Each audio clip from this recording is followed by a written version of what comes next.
Senhor, obrigado por essa manhã, que seja uma manhã onde o Teu Espírito Santo fale aos nossos corações. Nós queremos ouvir a Tua voz, Senhor. Nós queremos ouvir a Tua voz, a Tua palavra, que é a espada que separa, Senhor, aquilo que há de mais profundo no ser humano, meu Pai. Que esta manhã o Teu Espírito faça um milagre no nosso meio, um milagre nos corações, e que a essência daquilo que o Senhor vai falar manifeste-se, que haja restauração de relacionamentos, restauração de amizades, restauração na família, como milagre da Tua palavra nessa manhã, em nome de Jesus, amém. Amém. Vou falar com vocês aqui, é algo que vocês já ouviram, olha, no mínimo umas 500 vezes. Vou chover no molhado com vocês hoje. Vocês ouviram também sobre isso nos mandamentos recíprocos, e na realidade, vocês vão falar disso essa semana também. Eu quero falar sobre perdão, mas eu quero usar como base para nós falarmos de perdão um homem, a palavra de Deus, que nos ensina muito. O nome deste homem é José. Nenhuma história no Antigo Testamento nos ensina mais sobre o poder de cura do perdão na família do que a história de José, né? Filho de Raquel, filho de Jacó. José tinha de tudo, presta atenção, José tinha de tudo para se deixar destruir por um sentimento de amargura, mas José fez a melhor escolha.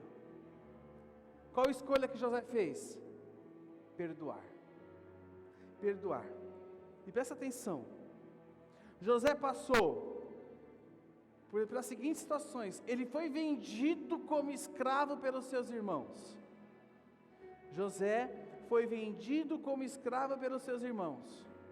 José foi acusado de adultério pela esposa de Potifar. José, após isso, foi lançado injustamente na prisão. Foi lançado injustamente na prisão, interpretou sonhos, e o que aconteceu com ele? Foi esquecido. Quem é que gosta de ser esquecido? Ninguém gosta, mas principalmente na situação dele. Mas após tudo isso, o que acontece com José? Ele se torna governador do Egito. E quando, pela vista humana, a vida de José, ela chega num platô de conforto, de estabilidade, o que acontece com José? Ele tem que lidar com seus irmãos, sua família, e todas as marcas do passado que podiam estar em seu coração. E a palavra nos mostra, eu quero que você abra comigo a sua Bíblia, em Gênesis capítulo 50, Gênesis 50, verso 19, mas a palavra nos mostra José, um homem amoroso, um homem de coração, que ele perdoa a todos, mesmo após a morte de seu pai Jacó, que ele poderia perdoar, Valdo, falar o seguinte: eu vou perdoar por causa do pai, tá? Quem já viu esse? Vou perdoar por causa disso, mas ele perdoa a todos, mesmo após a morte de seu pai Jacó. E a palavra nos mostra que ele não vai atrás dos seus irmãos procurando vingança, mas a palavra nos mostra aqui em Gênesis 50, verso 19, conforme nós vamos ler agora, 19 até o 21, o seguinte: José, porém, lhes disse: não tenham medo, estaria eu no lugar de Deus? Vocês planejaram o mal contra mim. Preste atenção nas palavras, meus irmãos, preste atenção nas palavras de José. aqui nos deixa claro o coração de José. Gênesis 50, verso 19. Não tenham medo. Eu imagino, né, a cara dos irmãos de José quando viram José. Ih, Julinho, a casa caiu. Você está brincando que é o José. E ele diz: não tenham medo. Estaria eu no lugar de Deus? Aqui já tem uma mensagem, irmãos.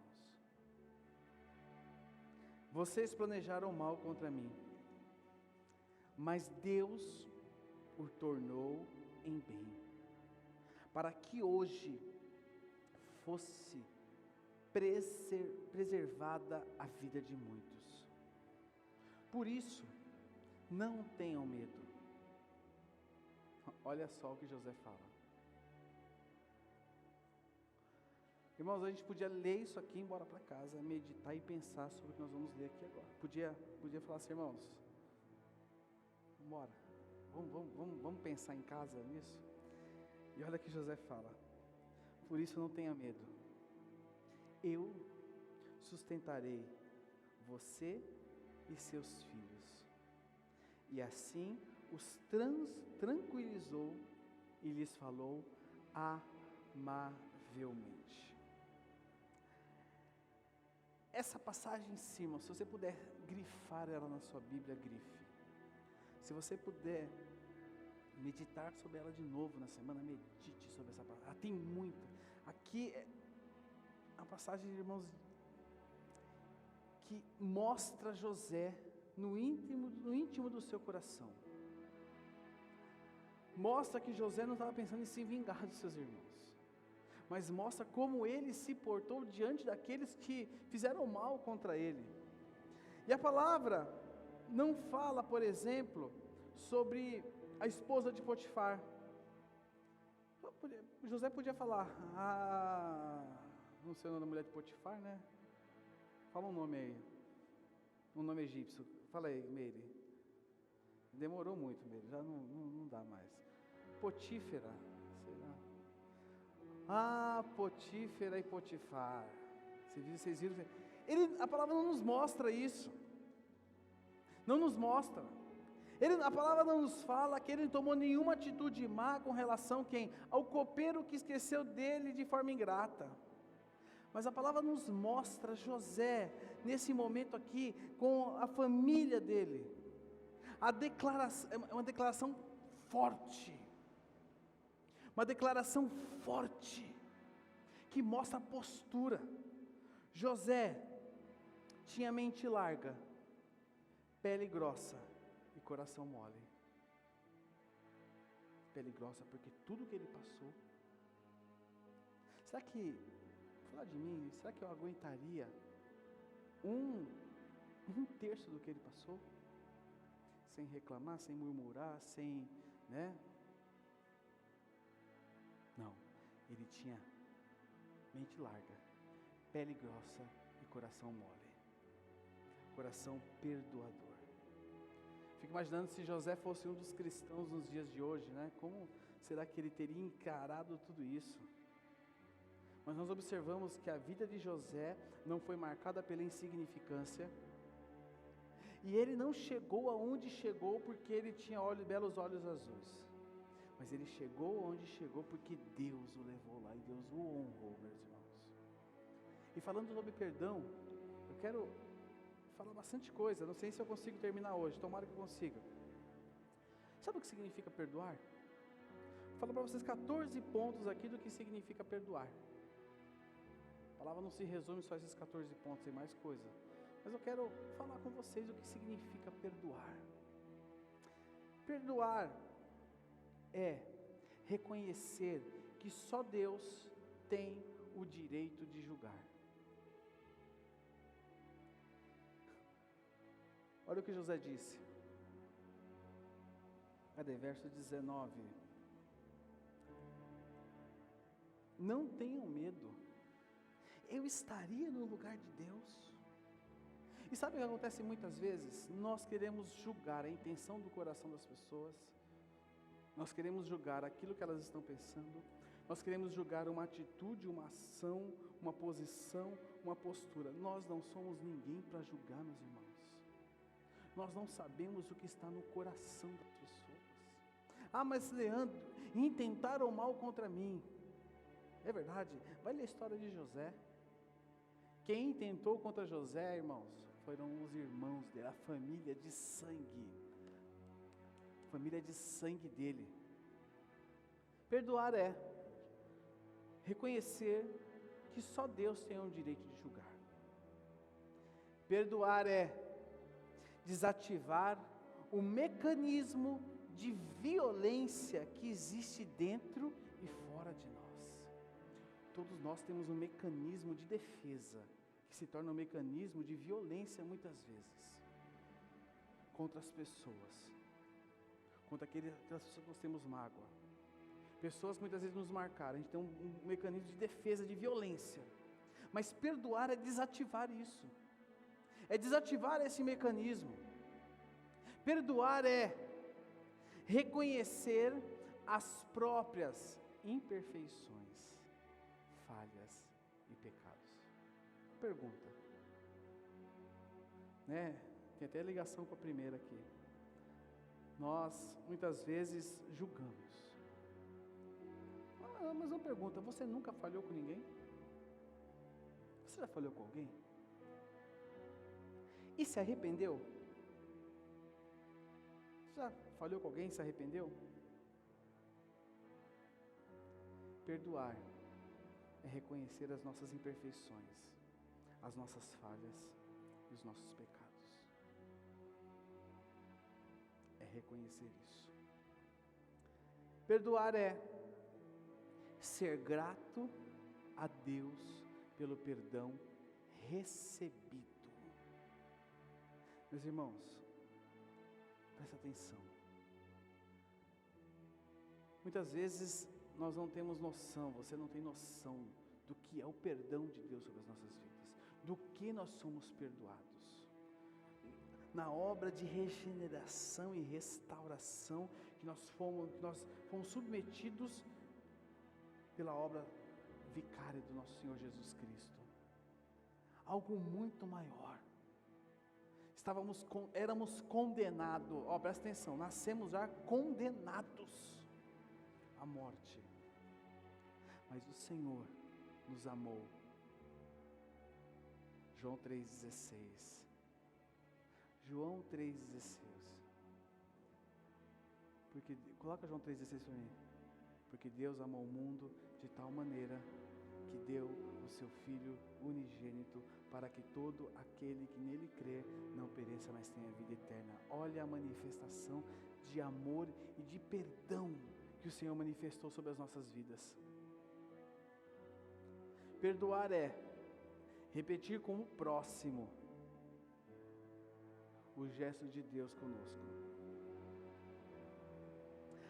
A Bíblia, e principalmente no Novo Testamento, a Bíblia é a palavra de Deus, o guia do Senhor para as nossas vidas, a palavra de Deus revelada, imutável, nenhuma vírgula deve ser mudada dela. E a Bíblia nos tem inúmeros exemplos, e principalmente citado por Jesus em suas parábolas sobre perdão. Perdão de Deus para conosco e de nós para com o nosso próximo. Nós precisamos refletir. Perdoar é refletir com o próximo o gesto de Deus para conosco. Perdoar é oferecer amor quando não há motivo para amar. Marque aí. Perdoar é oferecer amor quando não há motivo para amar. Muitas pessoas têm o perdão como, eu perdoei, mas esquece da minha vida, esquece que eu existo, esquece meu endereço, esquece meu celular, esquece meu e-mail, esquece meu WhatsApp, me risca. Isso não é perdão, irmãos. Já pensou se fosse assim Deus conosco? Sou Bel, sou de volta. Você pisou na bola, Deus, não, eu te risquei. Irmãos, perdoar é oferecer amor quando não há motivo para amar. Perdoar é manter aberto os canais por onde fluem a confiança e o amor incondicional. Perdoar é manter abertos os canais por onde fluem a confiança e o amor incondicional.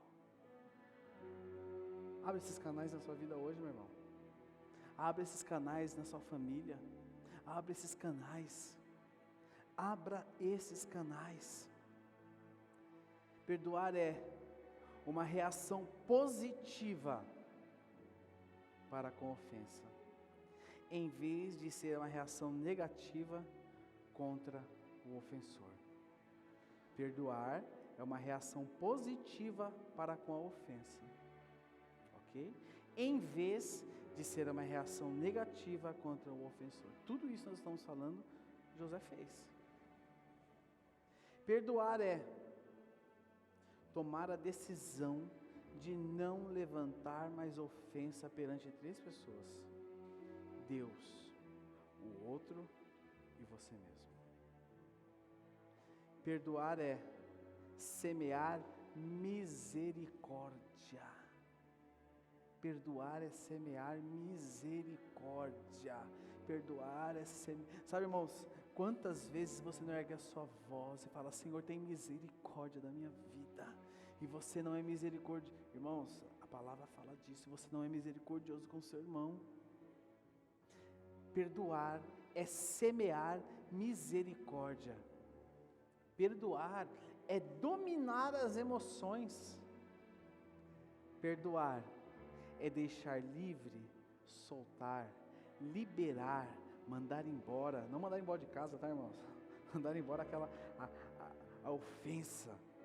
Atribuir favor incondicional àquele que nos feriu. Irmãos, isso é cristianismo, viu? E só manifesta isso aqui quem tem um coração regenerado. Porque senão isso aqui se torna educação religiosa. Se torna educação religiosa. Mas eu estou falando com vocês de atitudes de uma pessoa regenerada.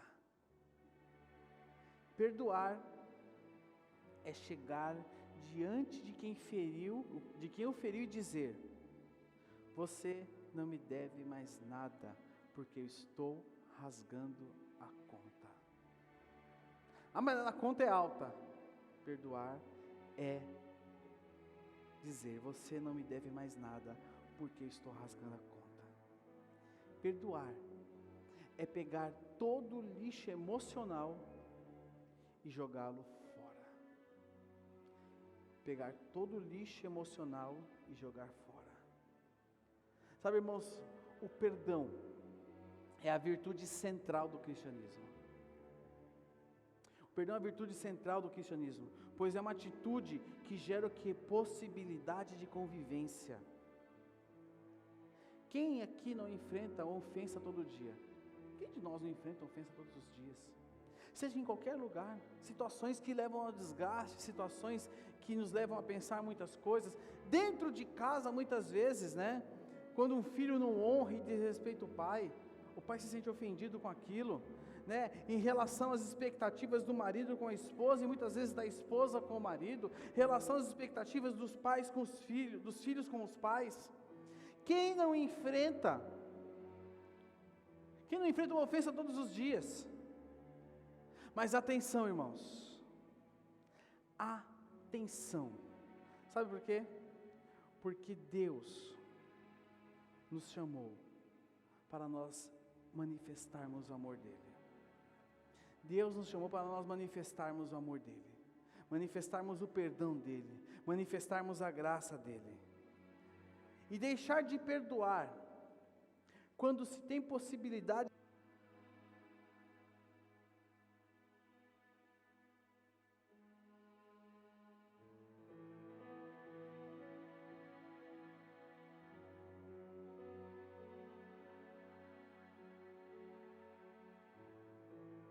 A atitude de, quando você tem a possibilidade de fazê-lo, é uma atitude muito perigosa. é uma atitude muito nociva. Eu quero falar para vocês algumas razões disso. Primeira razão: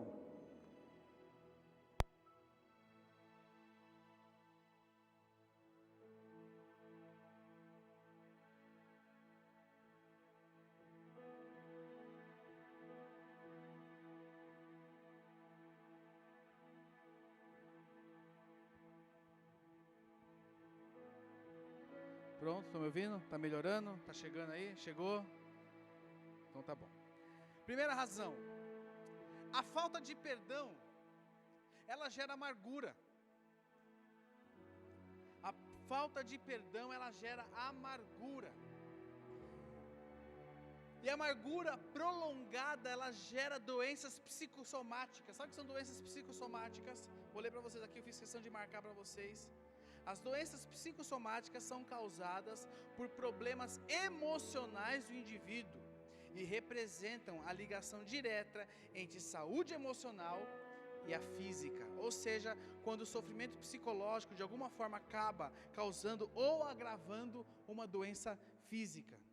Então, a amargura prolongada, ela gera doenças psicossomáticas, por exemplo, úlcera, pressão alta, descargas de adrenalina, causado com o quê? Com associação à ira. A falta de perdão, ela gera amargura.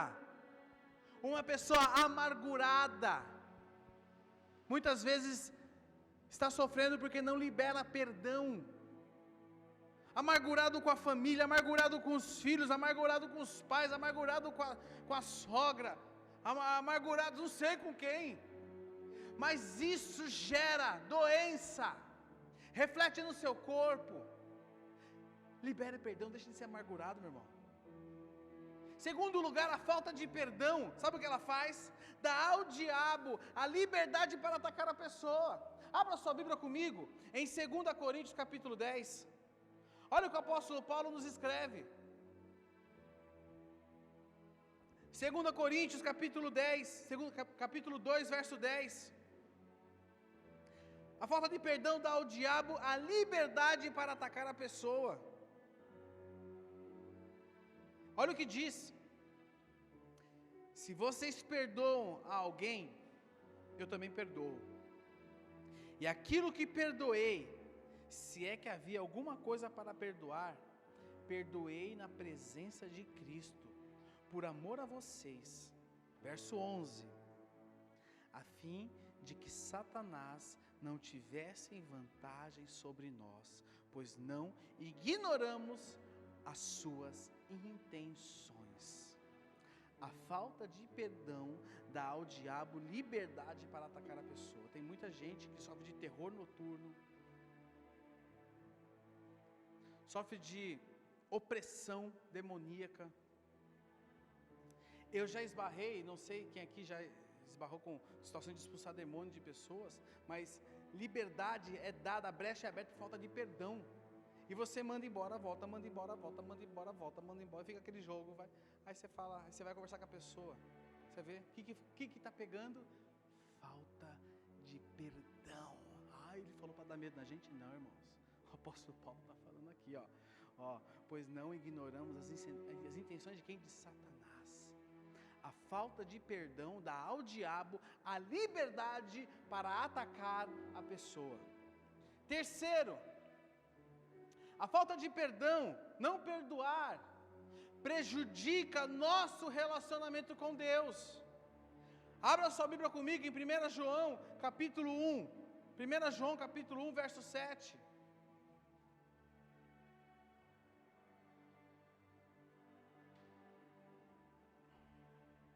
Primeira João, capítulo 1, verso 7. Olha o que diz: se porém andarmos na luz, como Ele está onde? Temos comunhão uns com os outros, e o sangue de Jesus, seu Filho, nos purifica de todo pecado. Verso 8: se afirmamos que estamos sem pecado, enganamo-nos a nós mesmos, e a verdade não está em nós. Se confessarmos os nossos pecados, Ele é fiel e justo para perdoar nossos pecados e nos purificar de toda injustiça. A falta de perdão fere a comunhão nossa com o próximo, e isso fere a nossa comunhão com Deus. Nós precisamos entender que quando nós não perdoamos, isso prejudica o nosso relacionamento com Deus. A falta de perdão mantém a pessoa presa. Tem muita gente presa no passado, porque não libera perdão. Tem muita gente presa a situações que não sai da sua mente. Sabe por quê? Porque não libera perdão. E quando você não libera perdão, você fica preso ao passado. Você se torna prisioneiro, você se torna preso, prisioneiro do passado. Um exemplo disso é Mateus 18, você lê na sua casa, Mateus 18, de 21 a 35. E quando você está preso no passado, quando você está preso a uma pessoa, quando você está preso a alguma coisa, isso exclui todo o seu potencial de viver o hoje, exclui todo o seu potencial de viver a bênção da sua família, exclui todo o potencial de você viver aquilo que Deus tem para a sua vida, porque está preso no passado. Já diz o velho ditado e sábio ditado chinês: quem vive de passado é museu. Irmãos, as coisas, sabe o que Deus fez com você? Pegou as coisas velhas, deixou para trás, e eis que tudo se fez. Faça assim na sua vida. Faça assim na sua vida. Faça assim com a sua família. Tem muita gente que não desfruta das bênçãos da família, principalmente na época de final de ano, como agora, por causa de falta de perdão. Não, eu perdoei. Não, irmão, perdoa, abrace, seja como Cristo, se reaproxime, restabeleça. Sabe, irmãos, nós precisamos entender sobre o perdão. Eu conversava essa semana até com o pastor Carlos Alberto, nós falávamos que nosso intelecto, ele tem tanta informação sobre perdão, a gente sabe tanto sobre perdão, a gente lê tanto sobre perdão, Juninho, a gente sabe tanta coisa de perdão, mas na hora de colocar em prática, comigo é diferente. Não, irmão, com você não é diferente não. Tem o maior exemplo do perdão de Deus derramado sobre as nossas vidas, no nome de Jesus Cristo, seu único Filho, que se sacrificou, morreu, para que hoje nós possamos ter vida, vida abundância, nova vida em Cristo, e sendo assim, com todos regenerados, com um novo coração, nós perdoamos e manifestamos o amor de Cristo às pessoas. Uma das maiores, já falei isso aqui, vou repetir, uma das maiores experiências que eu tive, minha família, no caso, no completo, foi a liberação de um perdão. A maior. E tem gente aqui que é testemunha disso, o Valdameire, o Luizão, a Janete. A maior. Depois disso, minha vida andou, em todos os aspectos, é financeiro. Então tem que perdoar, né? Vai que cola, né, Divaldo? Vai. Irmãos, o perdão libera. O perdão libera. Para nós encerrarmos aqui, algo que me chama a atenção, eu li essa semana. Jesus lavou os pés dos discípulos. Pedro, Felipe, João, está lavando o pé dos caras. Tiago, André. E de repente, os pés de quem estão nas mãos dele? De Judas. De repente, ele se vê diante de Judas para lavar os pés e servir Judas. Sabe a pergunta que eu quero te fazer? Você está pronto hoje para lavar os pés de Judas? Você está pronto para lavar os pés de Judas? A palavra nos mostra que Jesus não hesitou, ele lavou. A palavra nos fala que ele lavou o pé de todos os discípulos. Você está disposto a lavar os pés de Judas? Você está disposto a lavar os pés daqueles que vêm tentando te prejudicar todos os dias? Você está disposto a isso? Sabe, meus irmãos, nós precisamos mudar a nossa maneira de pensar. Quer ser abençoado? Quem quer ser abençoado? Quem quer ter uma vida abençoada? Levante a mão bem alto, eu quero te falar o segredo agora. Vou te falar o segredo, irmãos. Falar o segredo de uma vida abençoada é ter mente larga, pele grossa e coração mole. Esse foi o segredo de José. Esse foi o segredo de José. Esse foi o segredo de José. Esse foi o segredo dele. Eu quero orar com vocês agora. Quero orar com vocês. Eu tenho mais algumas coisas aqui, mas eu quero orar. Quero orar com vocês. Feche seus olhos. A nossa